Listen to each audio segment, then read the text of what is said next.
이번에는 이응노 화백의 대표작들을 같이 살펴보겠습니다. 주역 64궤 차서도는 1974년에 제작된 연작입니다. 이응노 화백이 1967년 동백림 사건으로 옥고를 치르면서 창작 활동에 전기를 마련해 파리로 돌아가 제작했는데요. 전통적인 유학자 가문에서 태어나 어려서부터 한학을 공부했던 이응노 화백은 인간과 자연의 관계를 변화의 원리로 파악하는 주역의 세계관을 익히 알고 있었습니다. 내용적으로는 변화의 원리 속에서 균형과 조화를 추구하는 주역을 표현하고 형식적으로는 서예와 같은 방식을 취했는데요. 자신만의 독특한 문자 추상의 연장선상으로 궤 하나하나의 의미를 형상화했습니다. 이 작품은 64궤 중 지천태를 표현한 것으로 지천태란 상하가 화합하여 크게 편안하고 태평함을 뜻하는 기룬의 궤입니다.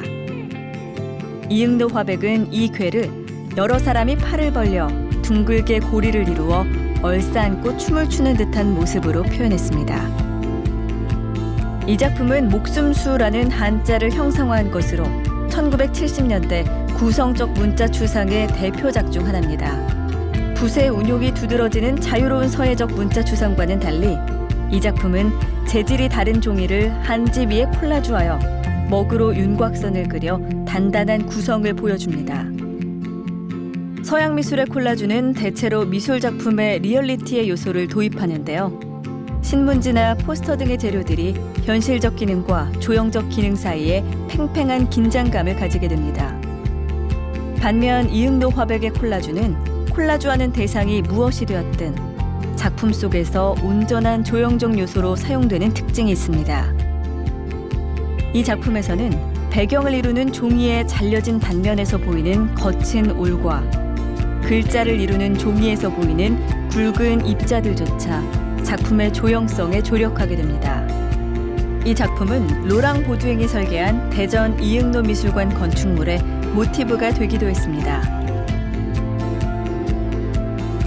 군상은 1979년부터 작고하기 전까지 이응노 화백이 집중적으로 다루었던 소재입니다. 처음에는 군무의 형태로 나타났지만 1980년대엔 격렬한 집단적 힘의 분출로 수백 명 혹은 수천 명의 군중들이 빽빽하게 모여있는 화면이 등장하게 됩니다. 마치 커다란 파도와 같은 군중의 모습을 형상화한 것처럼 보이는데요. 이 작품은 한 사람 한 사람의 동작이 모두 다른 형국을 하고 있으며 움직임의 방향도 제각각이어서 화면 전체가 웅성이며 술렁이는 듯 보입니다. 이응노 화백이 군상에 몰두하게 된 동기는 파리에서 접한 1980년 광주 민주화 운동에서 촉발된 것이라 볼 수 있습니다. 그러나 화면상에 나타나는 움직임은 보는 이의 관점에 따라 환희의 몸짓으로 보이기도 하고 분노와 저항의 몸짓으로 보이기도 합니다. 따라서 이러한 화면이 특정한 사건과 관련된 뚜렷한 목적의식을 표현한다기보다 생동하는 인간의 보편적인 모습을 담아 형상화한 것이라 볼 수 있습니다. 이응노 화백은 1967년 이른바 동백림 사건에 연루돼 2년 6개월 동안 옥고를 치러야 했습니다. 화가에게 있어 그림을 그릴 수 없는 상황은 무엇보다 괴로운 일이었습니다. 그러나 옥중 분위기에 차츰 익숙해진 이응노 화백은 간장을 잉크 삼아 화장지에 데생을 하고 끼니 때마다 밥알을 조금씩 모아 소조 작품을 만드는 등 감옥이라는 지극히 제한된 조건에서도 창작 활동을 펼쳤습니다. 이 작품은 한지의 먹으로 문자 추상을 그린 것이지만 추상적으로 형상화된 문자들 주변에 간장을 안료 삼아 덧바른 작품입니다. 간장은 먹과는 달리 종이에 닿을 땐 흑색이 아닌 갈색조를 띠며 먹처럼 듬뿍 묻어나지 않는 안료입니다. 때문에 부분 간헐적으로 찍어 바른 흔적이 화면에 드러나 있는 게 이 작품의 특징입니다. 이응노 화백은 파리에 도착한 직후부터 콜라주 작업에 몰두했습니다. 파리에서 열린 파키티 화랑의 전시 제목도 콜라주전이었습니다. 잡지 조각들을 찢어 색채별로 모아두고 사용하거나 주변에서 쉽게 발견할 수 있는 그리다 버린 한지나 신문지 조각들을 손으로 찢거나 뜯어 붙이기 시작했습니다. 이응노 화백의 콜라주 작업이 비정형적이었고 화면의 질감을 강조한다는 점에서 그 당시 유럽을 풍미했던 앵포르멜 미술운동의 영향이 보인다고 할 수 있습니다. 이응노 화백의 콜라주는 1910년대부터 시작되었던 서양 미술의 콜라주와는 달랐습니다.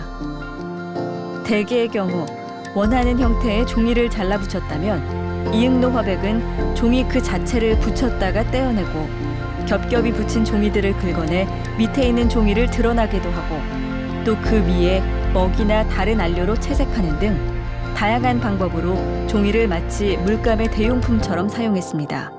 이 작품에서도 종이 조각들은 거의 원형을 찾아볼 수 없을 정도로 변형되었지만 전체 화면을 위한 조화로운 배색의 요소로 사용되고 있습니다.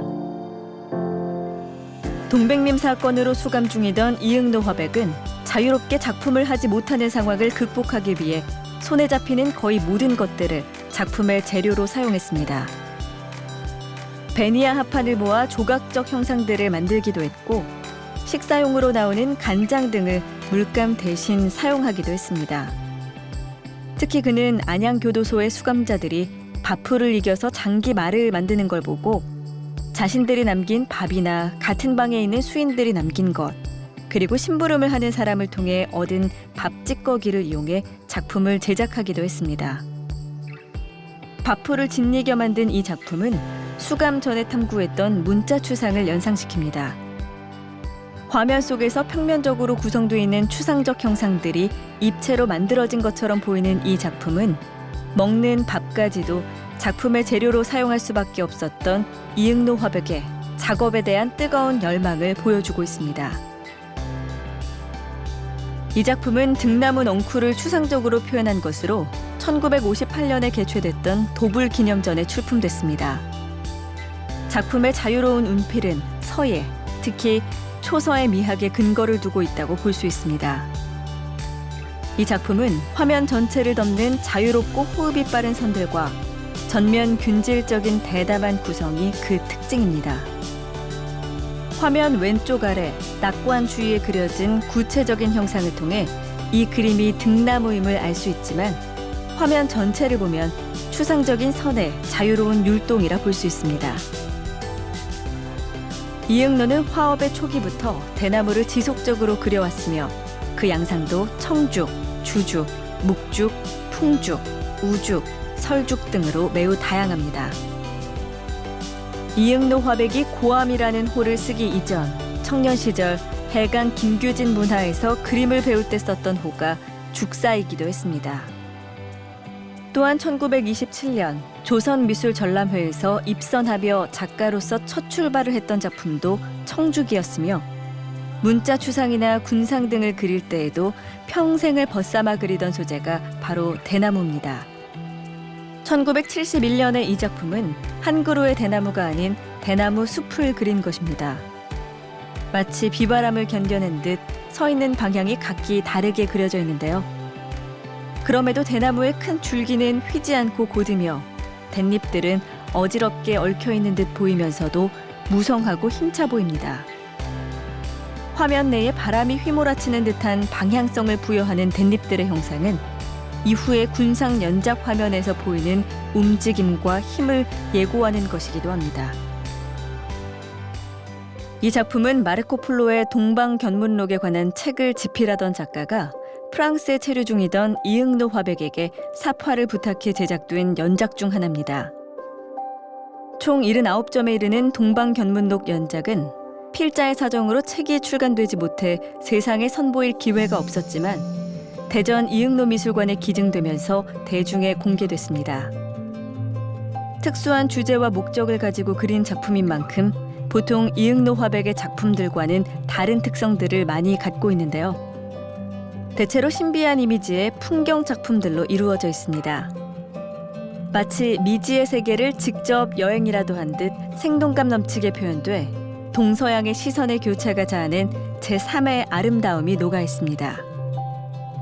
섬 혹은 산처럼 보이는 삼각형들은 서양화의 방식에 따라 멀리 갈수록 크기가 작아져 거리감을 표현하고 있지만 시점은 높은 곳에서 풍경을 조망하는 동양의 방식을 채용하고 있습니다. 삼각형의 산들 사이에 붉게 그려져 있는 작은 건축물처럼 생긴 것들은 서양인의 시선에서 매우 낯설게 보였을 동양의 건축물을 국외자의 시선으로 그려낸 것처럼 느껴집니다. 대한민국을 대표하는 세계적인 화가 이응노 화백의 삶과 예술세계 이야기 즐거우셨나요? 사랑하는 사람과 함께 대전 이응노 미술관에서 직접 작품들을 만나보시면 더욱 좋은 시간이 될 것 같습니다. 지금까지 아나운서 박은영이었습니다. 이응노 미술관에서 만나요.